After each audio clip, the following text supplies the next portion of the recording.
Bonjour, cette vidéo va à nouveau parler du temps, du déroulement du temps, mais elle finira par son impossibilité. Le premier qui m'a mis sur la voie, c'est mon pauvre père. Mon père à qui je dois d'être ici aujourd'hui. Sans lui, je ne serais pas là, parce qu'il a beaucoup lutté, combattu, pour que je puisse surmonter le temps et surmonter la vie.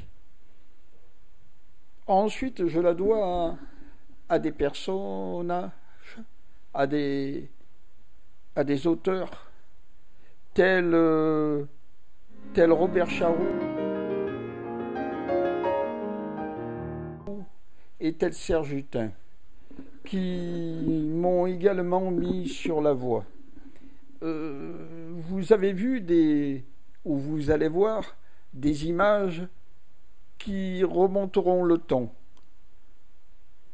des pyramides ou de l'île de Pâques jusqu'à aujourd'hui. Pour Serge Hutin, nous sommes manipulés, et ce qu'on voit devant, tel Napoléon, Adolf Hitler, Mussolini, le général Franco, etc., ne sont que des sortes de marionnettes, et c'est la devanture, mais c'est derrière que se déroule l'histoire, que se trame l'histoire. Et ça ne s'est pas arrêté. Bien sûr, ça a commencé selon moi, bien avant. Et je crois que Rome est très proche de Napoléon, de Hitler et actuellement de l'Empire des États-Unis. Je pense que tous ces personnages, que c'était César, que c'était Napoléon, que c'était Adolf Hitler, que c'était Mussolini, que c'était Franco, et puis plus tard, ceux qui ont succédé après sont tous menés et manipulés dans l'ombre par les mêmes forces, par les mêmes entités. Alors la question que l'on peut se poser, c'est ces entités sont-elles humaines ou pas? C'est ça, à mon sens, la question qu'il faut se poser. Le déroulement du temps est quelque chose d'abstrait. De plus, j'indiquerai dans cette vidéo d'autres vidéos. Je donnerai les liens pour aller vers d'autres vidéos sur lesquelles on peut vraiment s'interroger sur notre vision du monde et sur ce que nous voyons. Là, je vais refaire état de ce qu'a vécu mon pauvre père alors de la Seconde Guerre mondiale, quand il venait d'être mobilisé et il se trouvait sur un champ de bataille où les bombes pleuvaient de tous côtés, hein, c'était les bombardements, d'intenses bombardements, et il eut une illumination, c'est-à-dire une vision de ce qu'allait être son avenir, et en l'espace de simplement quelques secondes, il a vu se dérouler toute la vie future qui allait être la sienne jusqu'à la libération. Alors si réellement le temps existe sans être indiqué quelque part, sans être marqué quelque part, sans être déjà enregistré quelque part, comment voudriez-vous qu'il ait pu voir en l'espace de quelques secondes quelle allait être précisément sa vie, les périodes de guerre, les périodes de prisonniers, les périodes d'évasion, Et tout ça jusqu'à la Libération, comment voulez-vous qu'il ait pu le voir si c'était pas mentionné déjà quelque part, si c'était pas déjà enregistré quelque part, si c'était pas déjà écrit quelque part, surtout que ce qu'il a vu en l'espace de quelques secondes, c'est-à-dire pratiquement les 5 ans de guerre, cela jusqu'à la Libération, eh bien, c'est indiscutable d'abord que le temps, on peut l'apercevoir ailleurs, hein, le temps qui se déroule sous nos yeux, eh ben, il peut se dérouler ailleurs, et il peut être enregistré ailleurs. Et ensuite, l'écoulement du temps est quelque chose d'artificiel, de tout à fait artificiel. Tout ça est dans notre imaginaire, tout ça est dans notre tête. En fait, le monde dans lequel nous vivons, c'est un monde, ça fait partie du grand secret d'ailleurs, c'est un monde qu'on nous fait voir. Hein, c'est un monde imaginaire, pas totalement imaginaire, pas imaginaire au sens du rêve, c'est-à-dire par imaginaire, faut pas comprendre qu'il n'existe pas, mais il faut plutôt comprendre que tel que nous le voyons, il se déroule certainement autrement. Alors, il est pratiquement sûr que des entités extraterrestres nous manipulent, qu'elles nous manipulent de A à Z, que le monde que l'on voit, ben, c'est un peu le monde qu'elles veulent bien que l'on voit. C'est bien pour ça que je vous ai montré ces images d'abord, ou alors que vous allez les voir après, je ne sais pas au juste comment je vais les ordonnancer dans la vidéo, mais en fait c'est pour que vous compreniez que le temps est quelque chose de qui nous paraît pas vraiment comme il est vraiment. Nous le voyons, mais c'est pas sûr qu'il se soit comme ça. C'est bien pour ça que mon pauvre père a eu la possibilité de voir son futur en l'espace de quelques secondes, et que ce qu'il a vu, c'est précisément ce qui y est arrivé. Eh bien, les images que vous allez voir, ou bien que vous venez de voir sur le temps, en somme, qui débute approximativement aux grandes statues, et qui continue avec les pyramides ou avec tout ce qu'il peut y avoir, tout ce qu'on peut imaginer comme déroulement du temps, qui vont jusqu'aux Grecs, et puis des Grecs ça passe aux Romains, et puis des Romains ça saute aux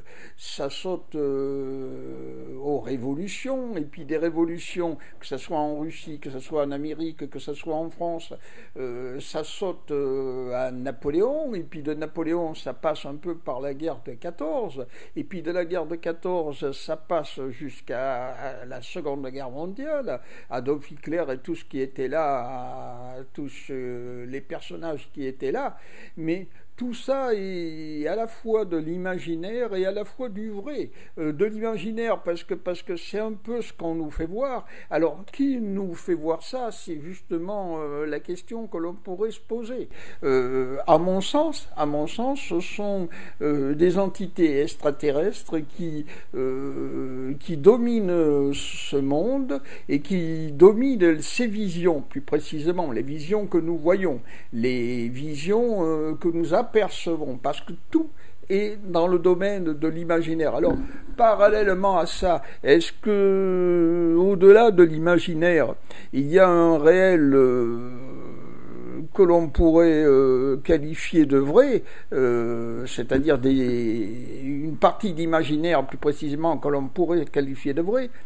Je ne sais pas. Je ne suis pas sûr qu'il y ait un imaginaire que l'on pourrait qualifier de vrai. Je reviens à Serge Hutin, qui, lors dans ses ouvrages, a expliqué que le monde politique, essentiellement, n'est pas mené par ceux qui sont sur la scène, ceux que l'on voit devant.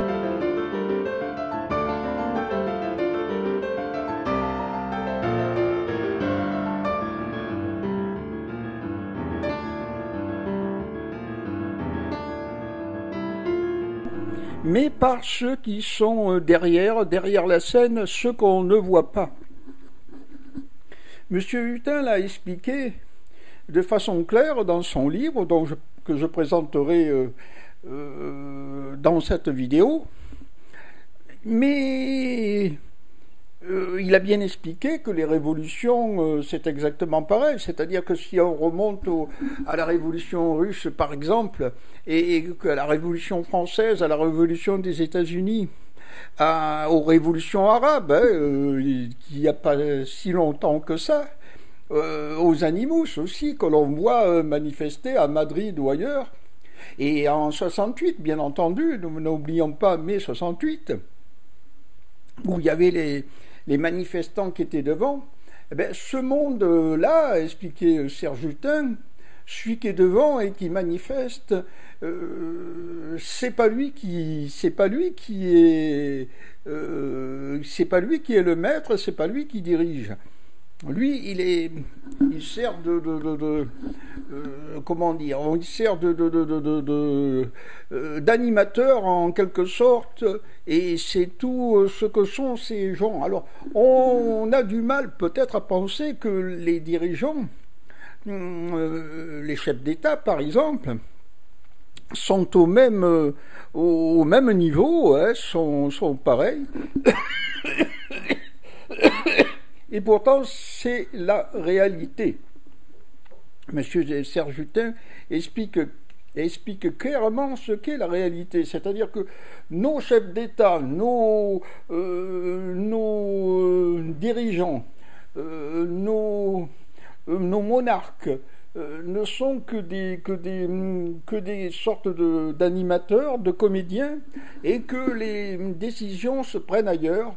Alors, lorsqu'il explique que ça se prend ailleurs, on peut se poser la question. On peut aussi se poser la question sur depuis quand c'est comme ça.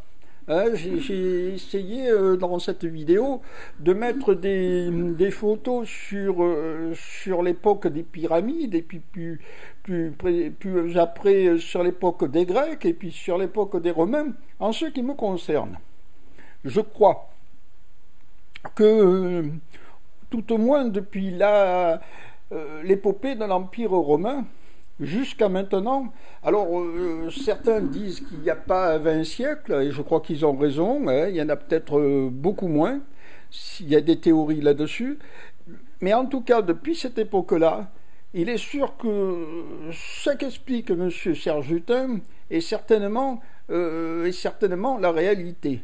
M. Serge Hutin explique que ces hommes politiques ne sont que des comédiens qui interprètent des rôles pour d'autres qui sont derrière. Et je crois donc que depuis l'épopée romaine, depuis l'époque romaine jusqu'à actuellement, c'est comme ça. Alors, est-ce que c'était comme ça déjà avant?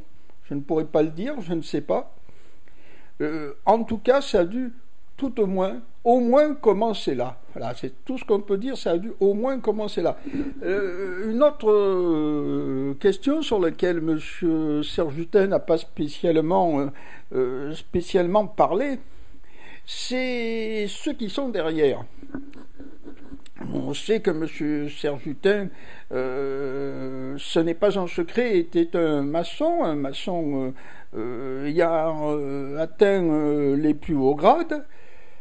Je ne pense pas qu'il faisait spécialement référence au monde maçonnique, à l'univers maçonnique. Je crois plutôt qu'il faisait référence à des entités qui n'ont rien d'humain.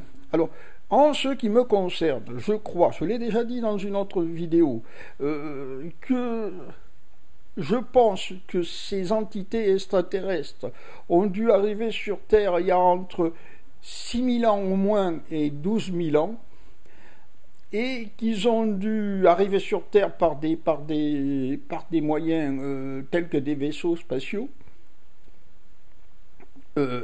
Soit ils avaient déjà forme humaine, soit ils ont pris forme humaine suite à des manipulations génétiques.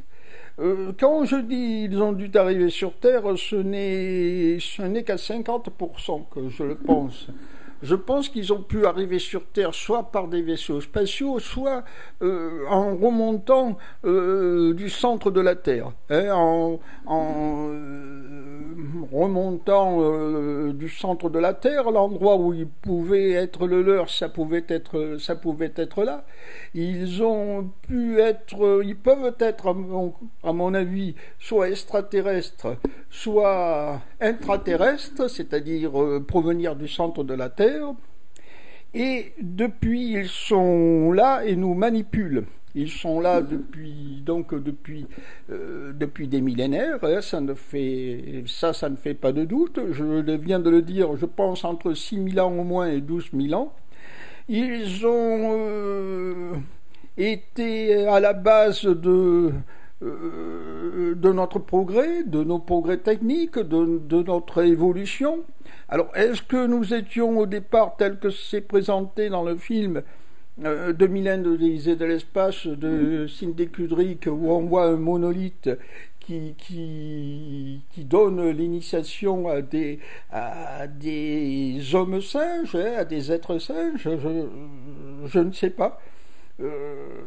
C'est une théorie qui n'a rien de farfelu, hein, c'est une théorie que l'on peut prendre très au sérieux. Ce qui semble évident, en tout cas, mais évident pour moi, mais pas forcément pour le plus grand nombre, c'est que ces êtres ont pu prendre apparence humaine et ont certainement apparence humaine et nous manipulent. Ça, c'est la première, on va dire, la première théorie. La seconde, c'est que ils nous manipulent, mais on ne voit pas le monde tel qu'il est. On ne le voit pas, on ne peut pas le comprendre, on ne peut pas le connaître.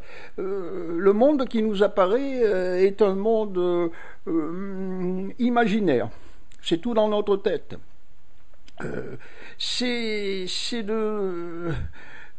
C'est pas du rêve, mais c'est tout comme, hein, c'est très proche. Alors, je crois qu'il y a deux possibilités. Soit ils ont pris apparence humaine et puis sont là et puis nous mènent, nous dirigent. Ça ne fait pas de doute. Mais il y a deux possibilités à ça. Soit parce qu'ils ils ont deux formes, l'une semblable aux humains et l'autre qu'ils ne montrent pas parce qu'ils n'ont pas envie de la montrer, la réelle forme qu'ils ont. Ça, c'est la première possibilité. Hein. C'est la possibilité double, mais la première. La seconde, c'est qu'ils nous font voir un monde et que nous ne savons pas du tout quel est le monde réellement. Alors ils nous le font voir parce que ça convient pour eux de nous faire voir ce monde, et je crois plutôt que c'est la seconde possibilité qui peut être plus proche de la réalité. Pourquoi? Ben tout simplement parce que, comme je l'ai déjà dit, on ne sait pas ce qu'est la Terre vraiment. On ne peut pas avoir d'idées sur le passé, hein, on ne peut pas avoir d'idées sur le passé, ni sur l'âge de la Terre. Si on essaye d'avoir une idée, ben c'est tout trouble. Essayez de regarder le passé, eh bien vous verrez que c'est un peu ce que j'ai essayé de faire dans cette vidéo lorsque j'ai montré des photos, diverses photos qui ont apparu ou qui vont apparaître après. Ben, vous voyez qu'on ne peut pas remonter le passé jusqu'à un certain temps, hein, c'est tout trouble. Si vous montez jusqu'à l'époque des Grecs, voire des pharaons, mais vous pouvez pas aller plus loin. C'est absolument impossible. Ça, c'est la première raison qui me fait penser que c'est comme ça.